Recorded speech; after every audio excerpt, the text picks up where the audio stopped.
For those who don't know, a 70-minute takedown of Dr. Mike's PhD dissertation was released this week. And while I've been very critical of many things that Mike has said in the past, on this one, I'm going to come to his defense. And I hope you're open-minded to listening. Moments after the original video dropped, fitness creators everywhere seized the opportunity in an attempt to create their own viral moment off of the video. Here's, in my opinion, the issue with this.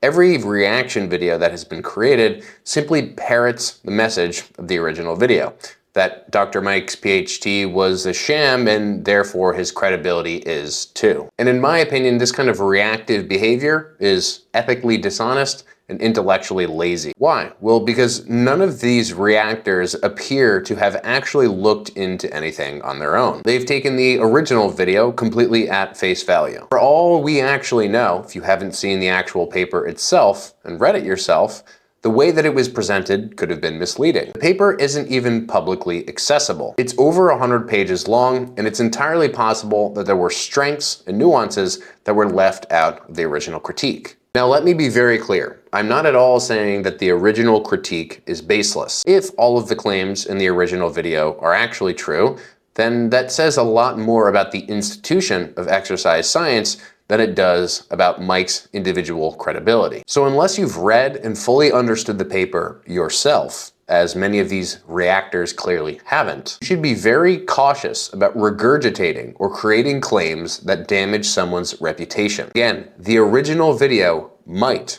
be exactly spot on, but the truth is you don't know, and neither do I. And if you're thinking critically about this, you'll realize that it's impossible to make super strong, super confident claims based on someone else's potentially biased interpretation of a paper. Now, let me be clear about some bigger picture things that I think are as or more important here. Number one, if your entire opinion of someone rests solely on the validity of their credentials, then you were never seriously engaging in ideas to begin with. Number two, if in the past you've argued that having a PhD doesn't automatically make someone right, you can't now turn around and say a questionable PhD guarantees that someone is wrong.